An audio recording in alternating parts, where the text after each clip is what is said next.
Hi there, I'm Lorraine. After our family reunion, I got home, opened my banking app, and everything was gone. Not stolen by strangers. My own father took it. When I confronted him, he just shrugged and said, "We needed it." But that wasn't the worst part.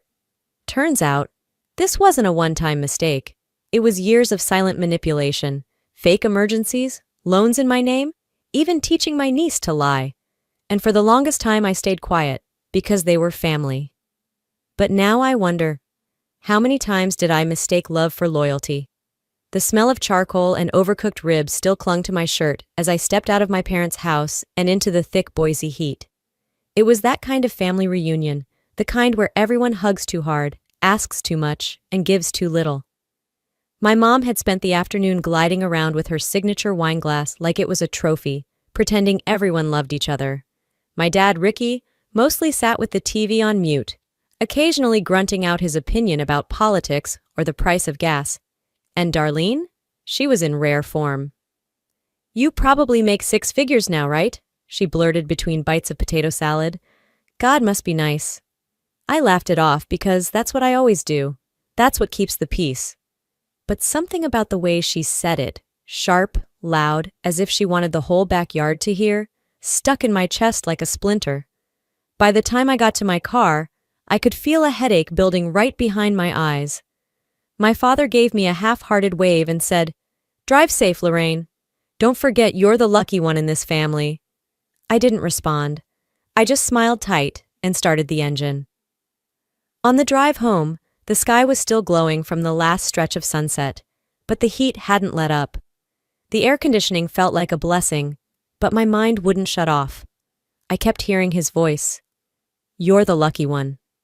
As if luck had anything to do with why I was the only one who hadn't borrowed money, tanked their credit, or moved back in with our parents after 40. I got home just after 8:30, kicked off my shoes, tossed my purse on the kitchen counter, and instinctively opened my laptop. Checking my account balance had become second nature, a mix of anxiety and habit after a lifetime of being the responsible one. I wasn't prepared for what I saw. The screen loaded. My checking account showed $87.16. I blinked, hit refresh, same number. Yesterday, I had just over $14,000 in there. I had transferred a bonus check from work. I remembered double-checking the deposit. I refreshed the page again. Still $87.16.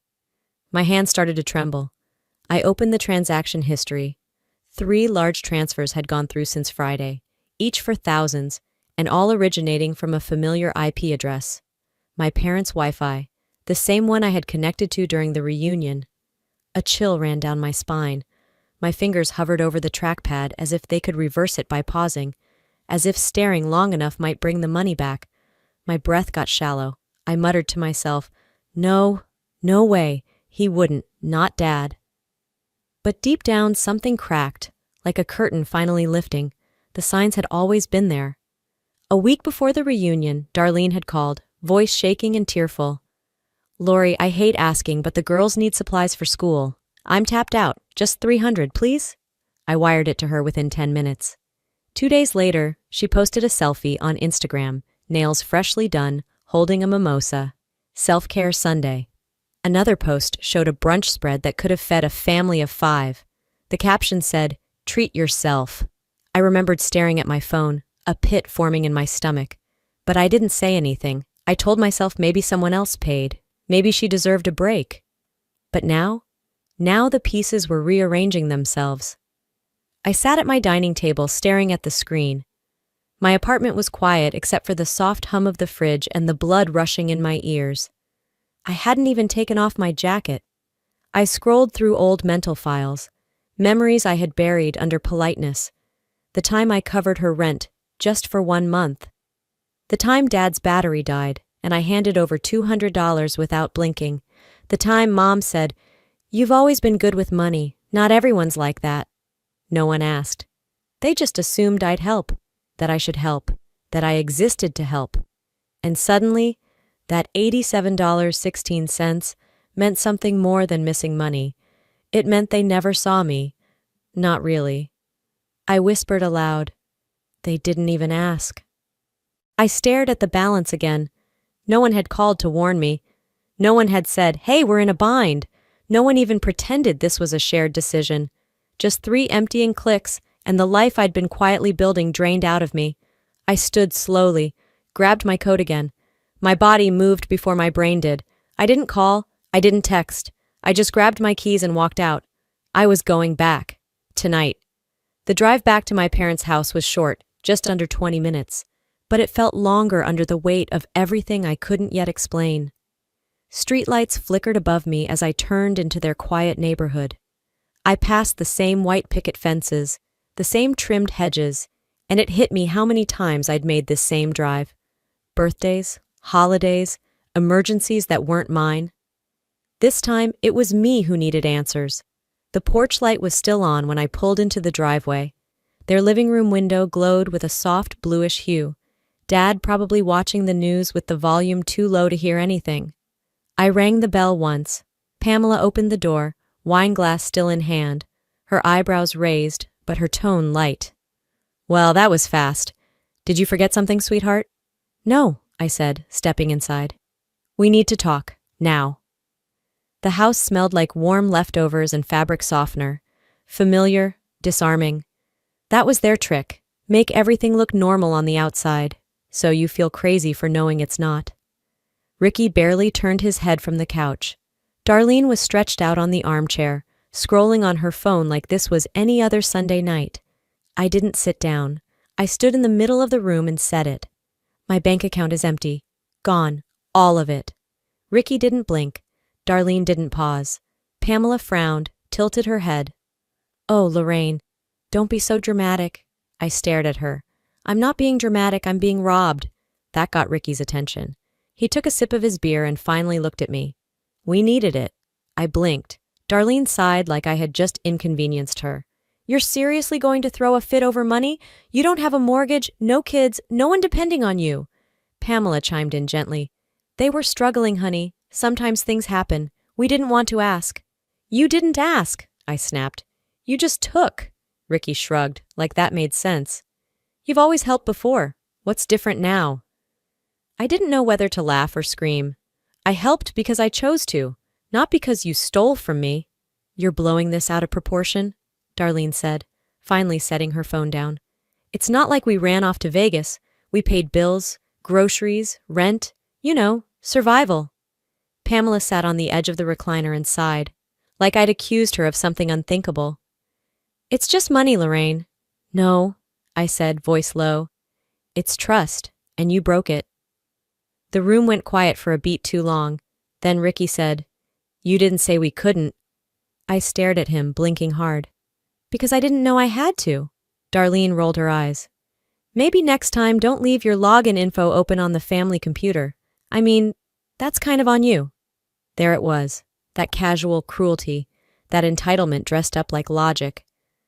I glanced around the room. No one looked ashamed, no one apologized. They just looked annoyed, like I was making things uncomfortable for daring to care that they emptied my savings. They'd taken the money. Now they wanted to take the narrative, too. I didn't raise my voice. I didn't cry. Instead, I turned, grabbed my purse, and walked to the door. Ricky called after me. "So that's it? You're just leaving?" I didn't even glance back. "This isn't a misunderstanding," I said. "It's theft." And none of them tried to stop me. I stepped into the night air, the silence louder than any argument. As I walked to my car, the question looped in my head like a song I couldn't turn off. How long have they seen me as their backup plan? By the time I got home, the city had already gone quiet. Boise after dark was always oddly still, like it was trying to keep its secrets. I parked in the usual spot, entered the building, and rode the elevator in silence. It was close to 11 p.m. when I walked into my apartment and locked the door behind me. I didn't even turn on the lights. I dropped my purse on the counter, kicked off my shoes, and stood in the middle of my kitchen with a blank stare. I wasn't tired. I wasn't even angry, not yet. I just needed silence, and it gave me too much. After a few minutes, I opened my laptop, not really knowing why. Maybe part instinct, part compulsion. The screen lit up, still open to my bank dashboard from earlier. $87.16. It hadn't changed. Of course it hadn't. I minimized the tab and opened my email. Search, payment confirmation. 100 results flooded the inbox. Rent payments, Zelle transfers, Amazon orders I never made, flights I never took. I began scrolling, and the deeper I went, the more a pattern started to emerge. And then I found it. 2 years ago. A collection notice from a credit card company I didn't recognize. I had assumed it was junk back then and tossed it. But tonight, I clicked into the details. The card was opened in my name, my address. But the purchases didn't match my life. Luxury candles, streaming services I never used, grocery delivery from a zip code across town, and one of the first charges? A new iPad, shipped to Darlene's apartment. I remembered calling the company trying to dispute the account. The rep asked if I'd authorized the application. No, I said. I never applied for this. The investigation traced the application IP to one address, my parents' house. The same IP that drained my checking account last weekend. I confronted Darlene. She didn't even deny it. It was a temporary thing, she'd said, sipping iced coffee like this was just another Tuesday. You weren't even using your credit. I figured it wouldn't hurt anything. I paid the balance to shut it down. Then I buried it, like always. Back then, I told myself it was a fluke, a bad judgment call. Family does stupid things sometimes. But now I wasn't so sure. I sat down slowly, pulled my hoodie over my knees, and clicked into my photo folder titled Family. Scrolling through birthdays, holidays, blurry selfies from over the years, I remembered the second hit. 6 months ago, a phone call at midnight. Darlene sobbing. Lori, it's Addison. She's really sick. Pneumonia. I don't have enough to cover the urgent care copay. Please. I'd sent $600 that night. No hesitation. 3 days later, Addison posted a TikTok from Lake Tahoe, dancing in a hotel robe, spinning in circles with her cousin by the pool. I called Darlene and asked, Wait, was she even sick? Her answer burned into my brain. Oh my God, you're always so suspicious. We just needed a break. Sorry we didn't clear it with you, Miss IRS. I didn't respond. I didn't demand it back. I just went quiet again. I don't know what was worse, that she lied or that I had believed her so easily. I looked around my apartment. The place felt smaller now, like the walls were closing in with every memory I had tried to forget. I opened a blank spreadsheet. Category, rent paid for others. Amount, $800. Category, Darlene's car battery. Amount, $250. Category, emergency, school supplies. Amount, $300. I kept typing, cell phone bills, surprise birthday parties, gift cards, vet bills that weren't mine. I stared at the total. I wasn't angry anymore. I was clear. This had never been about one moment. It had never been about a single betrayal. It was a system. A quiet, manipulative running tab no one thought I'd ever question. I clicked Save As and typed the file name, Family Debt, Do Not Ignore. I sat back, feeling the weight shift inside my chest. This wasn't just money, it was respect, and they'd taken that too. 2 days passed. I didn't hear a word from them. Not a single text, not a voicemail, no apology, no defense. The silence felt tactical, like they were waiting for me to simmer down and pretend it never happened. But I wasn't the same woman they thought they could wear down. It was Thursday when I printed out every piece of evidence. Bank statements, credit alerts, identity reports. I slid the stack into a clean black folder, then set it on my kitchen table beside my keys. I stared at it for a full minute. It felt heavier than it was, like it carried every favor I never agreed to, every dollar I never offered, every time they mistook me for a doormat. By 6:45 that evening, I was parking across the street from my parents' house. I didn't pull into the driveway like usual. I wasn't here for dinner. I wasn't here for smiles. I was here for the truth. I stepped out, folder tucked under my arm. The grass was still damp from afternoon sprinklers. A breeze rattled the wind chimes hanging by their porch. I rang the bell once. Pamela answered, face drawn and unsure. You didn't say you were coming, she murmured. I'm not here to eat.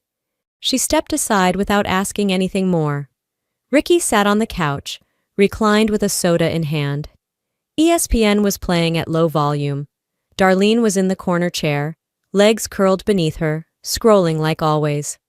I didn't bother with greetings. I dropped the folder on the coffee table. The slap of it hitting the surface made Ricky flinch. "What's that?" he asked. "Proof," I said. "And the last time I'll explain anything." He chuckled, more annoyance than humor. "You're still on about that account?" "No," I replied calmly. "Now it's about all of them." I opened the folder and pulled the first page free. "Remember this? You co-signed a personal loan 18 months ago using my name. I didn't sign this." Ricky blinked. "You left your social on that tax form. I needed it. Fast. So you committed fraud and used my identity without asking." He didn't respond. Pamela stood in the doorway, arms crossed tightly. Her eyes said it all. She'd known. "We helped you," Ricky said. "We put food on your plate when you were in school. Paid for your books. You think all that came free?" "I've repaid you 10 times over," I snapped. "With silence. With rent when you were short. With gifts you never earned. You used me because I didn't fight back." Darlene finally looked up. "Oh, please. This whole victim act is exhausting. You act like we stole your soul." "No," I said, my voice sharp. "You stole something far more practical. My name, my future, my peace of mind." Ricky waved me off. "Don't act like you're some saint. We all do what we have to for family." I held up another document, co-signature verification. "I'm giving you 48 hours to fix this with the bank. Remove my name. Own it, or I report it." "You wouldn't," Pamela whispered. I met her gaze. "You want to bet on that?" Darlene stood, mouth twisting. "You're being cold, heartless even. What happened to us looking out for each other?" "What happened," I said, stepping toward the door, "is that you thought looking out for each other meant I never got to look out for myself." I grabbed the folder, tucked it under my arm again. Ricky tried one last time. "So what now? You gonna take your own family to court?" "If you ever use my name again," I said flatly, "I'll use yours. In court. On paper. On the record." No one spoke. As I pulled the front door open, I didn't look back. "You think guilt's going to keep me quiet?" I said loud enough to echo down the hallway. "Try me." Then I left, the door slamming shut behind me, not in rage, but in resolve. It had been a quiet week. Too quiet. No emails, no voicemails, no knocks at the door. I thought maybe, just maybe, they were letting it go. But on Saturday night, at exactly 8:03 p.m., a text lit up my phone from Pamela. "Lunch at 1 tomorrow. Just us. Let's talk like family." "Just us" had always been code for, "Let's sweep this under the rug without outsiders watching." I should have ignored it. But part of me needed to hear what their next excuse would be. So I charged my laptop, printed 3 things, and placed them in a manila envelope. Not as evidence. Not anymore. As closure. Sunday was warm, too warm for anything serious to happen, and yet, there I was, walking up the steps of my parents' porch at 12:59 p.m., envelope in hand, notepad of patience completely empty. The front door creaked open before I could knock. Pamela stood there in her apron, her hair curled like it was Easter brunch. "You came," she said, her smile stiff. "I did." The dining table was already set. 4 places. I guess just us meant them plus me again. Ricky looked up from his chair and gave me a small nod, like we were meeting for a board meeting instead of a reckoning. Darlene didn't say anything, just sipped from a glass of sweet tea, tapping her acrylics against the stem. I didn't sit. "We thought this would be a chance to reset," Pamela began, placing a dish of rolls in the center of the table, "to clear the air." "Clear it or twist it?" I asked. Ricky leaned back in his chair, arms crossed. "Look, none of us handled things perfectly, but dragging this out? It's just hurting everyone, especially you." "Hurting me?" I said. "You emptied my account and used my identity, but I'm the one making it worse?" "We're trying to move on," Pamela added, like this was a family disagreement over a burnt casserole and not financial fraud. Darlene finally spoke. "We don't want to fight, Lorraine. What's done is done. Let's not let money come between us." That was their version of peace. No apology, no ownership, just pressure to pretend. I sat down slowly, placing the envelope on my plate like it was part of the setting. "Funny you say that," I said, "because I ran into Aunt Debbie yesterday at the grocery store. She asked if I was still being as generous as always. Pamela's smile cracked for half a second. She said, I continued, that you told her I offered to cover Darlene's bills, that I was just being my usual big-hearted self. Pamela didn't respond. I pulled out the printout and slid it across the table. A screenshot. A message thread from her phone. One she hadn't deleted from the cloud. Her text to Aunt Debbie, dated 2 days after I confronted them. She's overreacting. She offered to help. It wasn't like we took it without her knowing. Silence dropped like a curtain. I looked at all of them. Let me be clear, I said. I didn't offer anything. You stole from me, and now you're lying to other people about it, to protect your image. Darlene scoffed. You're blowing this way out of proportion. I turned to her.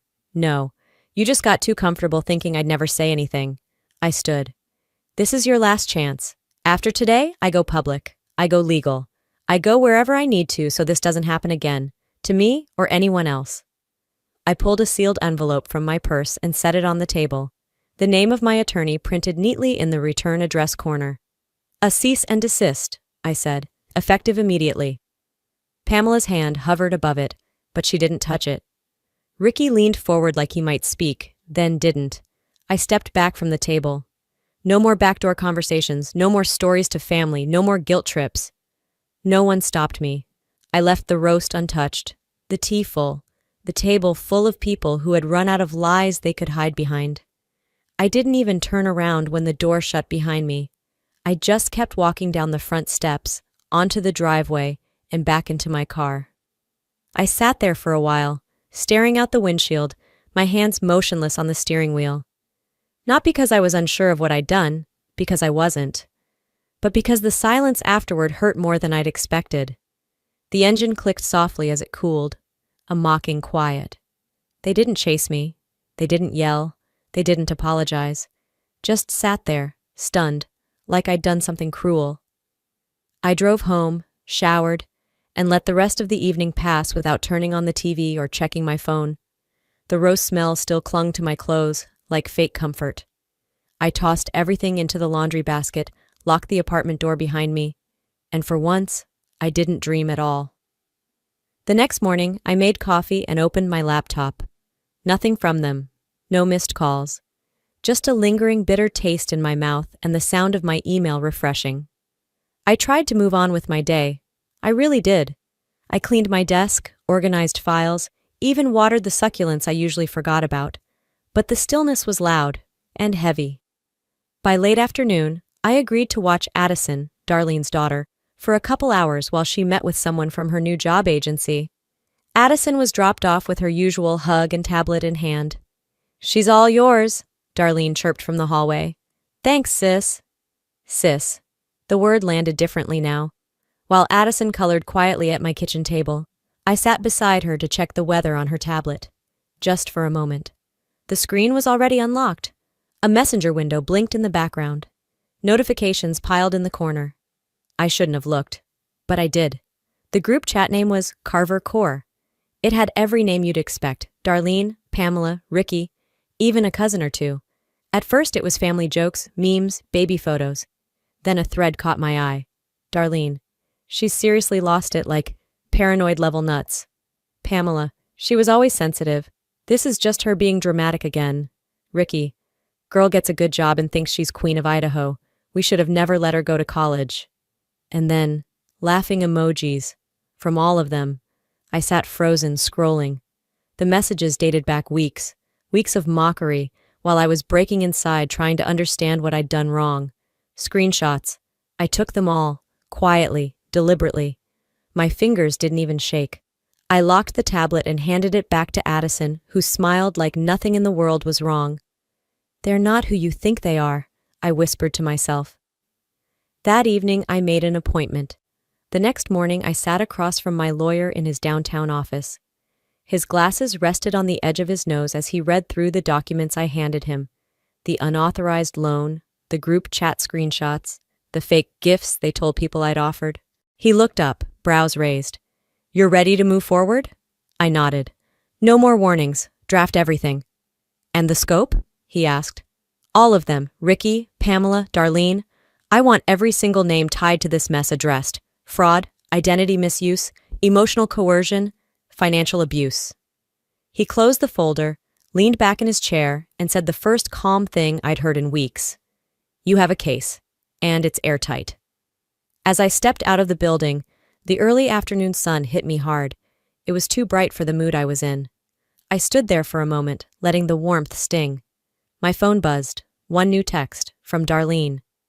Did you seriously just subpoena Mom? I stared at the screen for a moment, then turned the phone off without replying. I walked down the street and didn't look back. It was 3 days after I walked out of my lawyer's office when the knock came. I wasn't expecting company. I wasn't expecting her. Addison stood at my door, backpack slung over one shoulder, her curls pulled into a messy ponytail, one shoelace dragging behind her. Hi, Aunt Lorraine, she chirped. Mom said I'm sleeping over tonight. I blinked. Darlene hadn't texted, hadn't called, just dropped her off. Again. Did she say when she'd be back? Nope, Addison said brightly. She said I could stay as long as you want me. It wasn't the first time Darlene treated me like unpaid childcare, but this time felt different. Strategic. Like she knew I'd be less likely to take legal steps while babysitting her daughter. I let Addison in. We baked cookies. Watched reruns of The Great British Bake Off. She giggled every time a contestant dropped something. For a moment, it almost felt normal, until it didn't. She held up her tablet while licking a spoon and said casually, Mom said not to tell you about the iPad. My hand paused over the cookie tray. What do you mean? She said Grandma bought it. But really, Mom got it with the card she keeps hidden. The one she said came from you. My heart stopped. She also said not to talk about my new phone, Addison added, licking frosting from her finger. Mom said it's better if you think it's a gift. I stared at her, at that sweet, honest face, and felt my stomach twist. This wasn't about money anymore. This was about shaping a child into a mirror of her mother's lies. That night, when Addison fell asleep on my couch with crumbs on her shirt and Frozen still playing softly in the background, I stood in the kitchen staring at the ceiling. Darlene wasn't just reckless. She was rewriting her daughter's sense of right and wrong. The next morning, I drove straight to my mother's house. Pamela answered the door, surprised to see me. Before she could speak, I said, Is Darlene here? She hesitated. She's in the kitchen. I walked in without waiting for permission. Darlene sat at the counter, sipping coffee like nothing was wrong. I know what you told Addison. She didn't flinch. What are you talking about? About the iPad, the phone, the credit card. You made her lie to me. Her eyes narrowed. She doesn't know how to keep her mouth shut, does she? I stepped closer. She's 10, Darlene. She's not your shield. She's not your cover story. You're teaching her that lying is how you survive. You're poisoning her. Don't bring my kid into this, she snapped, voice sharp and low. You brought her in the moment you dragged her into your web of lies. Pamela stepped between us, hands raised. Girls, this isn't helping anything. I turned to her. It should help, but you're still pretending this isn't serious. Ricky emerged from the hallway, already defensive. This is all going too far. You're breaking this family over some cash and bad choices. You don't get to use the word family, I said, shaking. Not after what you did with my name. Not after you laughed at me behind my back. Not after Darlene weaponized her own daughter. Pamela's voice cracked. Lorraine, this is family. No, I said, stepping back, voice cold and steady. This is abuse, and I'm done pretending it's not. I handed Pamela a document, another notice. Final. Legal. Binding. This was filed 2 days ago. All 3 of you are named. What happens next is no longer my decision. It's in the court's hands. Darlene's face paled for the first time. I swear you're acting like we killed someone, she whispered. I didn't respond. I didn't need to. As I turned to leave, I looked back at her one last time. If they won't stop you, I said, the court will. She didn't move. Neither did Pamela. Ricky folded his arms, but for once said nothing. And as I stepped out into the cold morning air, I realized something powerful. They weren't scared of losing me. Until now. The quiet didn't arrive with fireworks or fanfare. It didn't come in the form of an apology, a confrontation, or even a last-ditch effort to guilt me back into place. It just happened. like a light slowly dimming in a room I no longer wanted to be in. It had been 2 weeks since I walked out of my mother's house for what I told myself, what I knew, was the last time. I hadn't packed much, just a duffel bag, my documents, and my dignity, which, up until that moment, had been chipped away piece by piece for years. I didn't slam the door, I didn't look back, I didn't give them the satisfaction of a final argument. I simply left. And then came the silence, not peaceful, not relieving, not at first. It was the kind of silence that presses against your chest in the middle of the night and asks, "What now?" No missed calls. No voicemails laced with that performative hurt my mother was so good at faking. No vague texts from my father pretending like he didn't know why I was upset. Just absence. Like they had collectively decided I no longer existed. I thought I was prepared for backlash, a barrage of accusations, maybe even a visit at work or a letter in the mail accusing me of tearing the family apart. I braced myself for emotional blackmail, for teary, "How could you do this?" messages from my sisters. But the silence? That was something else entirely.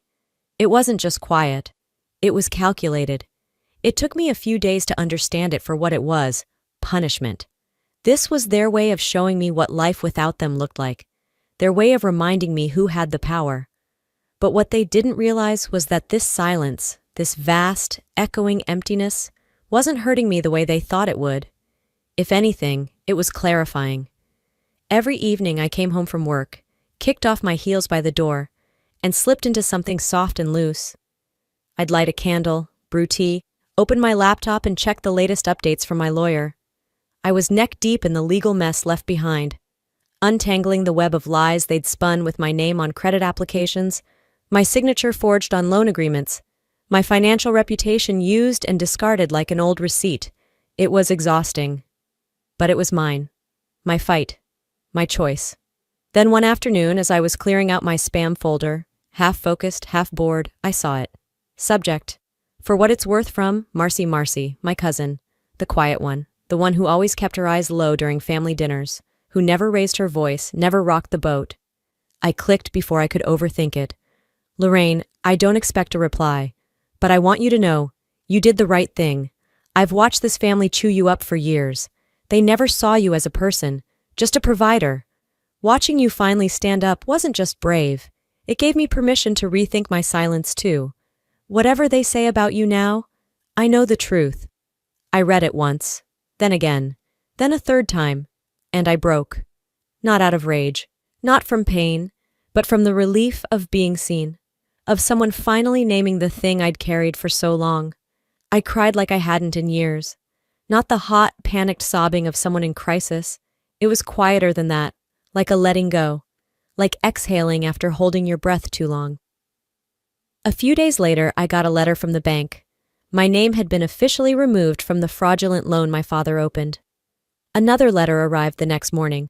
An internal investigation had been launched into Darlene's, my sister's, accounts. Suspicious transfers. Duplicate beneficiaries. My mother's name appeared in the case file notes. Willful omission, they called it. She knew. Of course she knew. And still, not a word, not a call, not even an attempt to justify it. I thought that would be the most painful part. The betrayal, the exposure, the way the truth unraveled in front of strangers in suits with clipboards. But no, the hardest part was their complete lack of remorse. They didn't deny it. They just dismissed me. Like I was the one who'd done something unforgivable. One night I found myself sitting cross-legged on the floor of my apartment, a half-empty glass of wine beside me, sorting through old photo albums I'd brought with me but never opened. Snapshots of what used to be, birthdays, Christmas mornings. My niece in a pumpkin costume, her gummy grin making me laugh despite myself. I didn't throw them out. I wasn't angry like that anymore, but I didn't need them close either, so I slid them gently into a box, taped it shut, and placed it in the back of my closet. I wasn't erasing the past. I just wasn't going to carry it with me anymore. That Sunday, I woke early. The kind of early where the sky is still gray, and the world hasn't decided what kind of day it's going to be yet. I brewed coffee, pulled a blanket around my shoulders, and stepped out onto my small porch. The breeze was cool. The trees swayed lazily. A few birds chirped like they didn't have a care in the world. And for the first time in years, I didn't feel the weight of anyone else's expectations. No demands, no guilt, no tightrope to walk, just me. I took a deep breath, let it fill my lungs, and whispered into the quiet, "You can't miss what was never real." Behind me from the kitchen, my phone buzzed. A single new voicemail, from Pamela. I didn't rush to play it, let it wait. For once, I wasn't the one chasing closure. 3 months later, I was somewhere new. Not just geographically, though technically I'd crossed state lines, but emotionally, mentally, entirely. Eugene, Oregon wasn't all that different from Boise on paper. Similar weather, similar landscape. The same kind of trees, the same overcast skies that hinted at rain without ever quite delivering. But the air felt different here. Not just cleaner, but quieter. Like it had decided not to carry other people's expectations anymore. The street I lived on was unremarkable in the best way.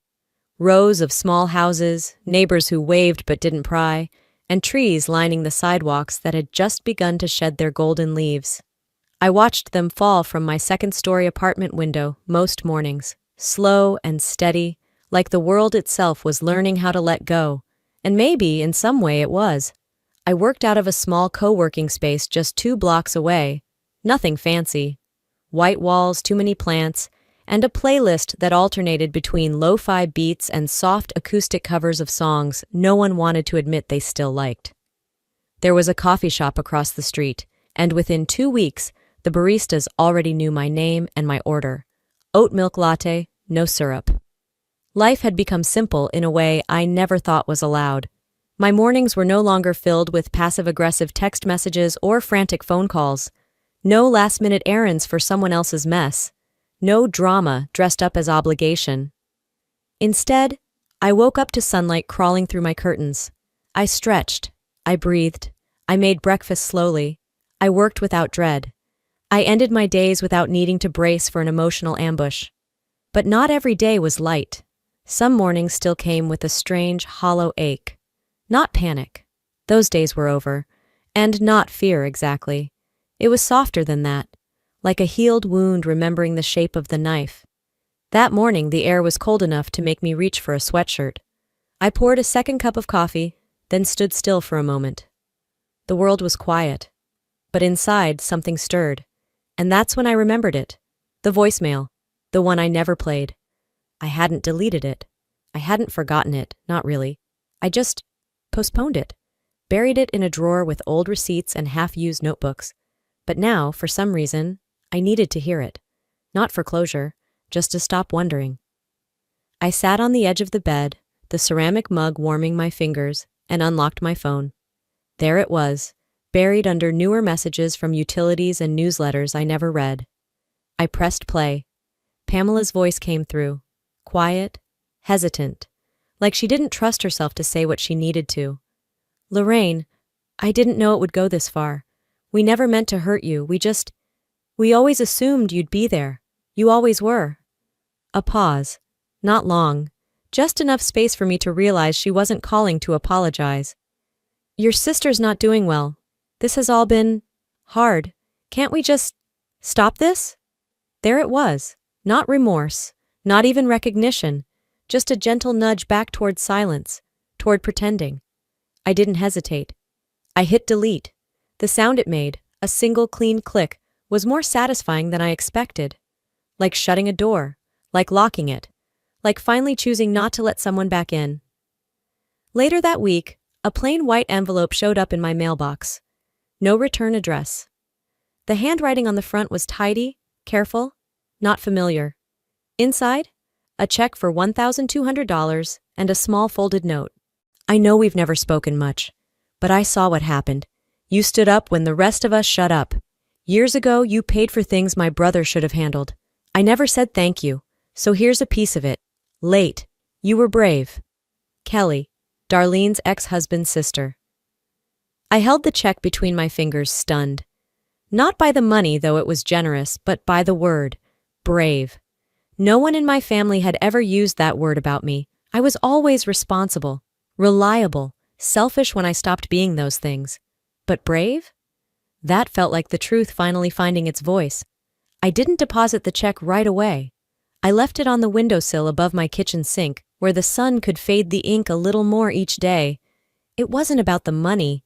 It was about the fact that someone had seen the price I'd paid and acknowledged it. That night, I sat at my desk with a blank sheet of paper. Not typing, not texting, just a pen and the page. I didn't address it to anyone. Not my mother.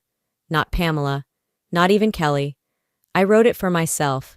You don't owe silence to anyone who harms you, not even if they share your last name, not even if they once tucked you in at night.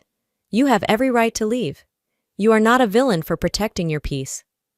I folded the letter neatly and placed it in the drawer of my nightstand, not as a keepsake, as a reminder. Later, I stepped out onto my small balcony with a mug of tea. The sky was turning that deep lavender shade right before it gives in to night, the kind of dusk that makes everything feel possible. I stood there, wrapped in a sweater, the steam rising in lazy spirals from my cup.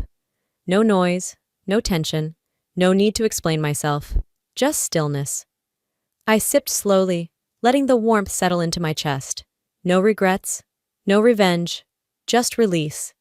And then, as the rooftops blurred into silhouette and the last light sank below the trees, I whispered something I hadn't dared to say out loud. Not until now. I didn't lose a family. I lost a cage. And as I watched the breeze move through the trees like a quiet tide, I let the final thread of guilt unravel and disappear into the wind. Some people think family means forever. I used to believe that too, but here's what I've learned. Being related doesn't give someone the right to harm you. Love without respect is just control wrapped in guilt, and silence, no matter how noble it feels at first, only teaches others how far they can push you. I didn't walk away because I stopped loving them. I walked away because I started loving myself more. To anyone watching who's ever felt like a doormat for family, or been told to just let it go, you're not wrong for drawing a line. Boundaries are not betrayal, they're survival. And if this story hit something in you, maybe a memory, maybe a wound, I want you to know this. You are allowed to protect your peace. You are allowed to choose yourself. Even if it means walking alone for a while, it's better than walking wounded forever. Now, let me ask you something real. Have you ever had to choose peace over family? Do you believe loyalty has limits? I'd love to hear your thoughts. Drop a comment below and tell me where you're watching from. And if this story touched you even just a little, hit that 1 in the comments so I know you felt it too. And hey, if you want more stories like this, more moments that make you think, feel, and maybe even heal a little, subscribe to the channel so you don't miss the next one.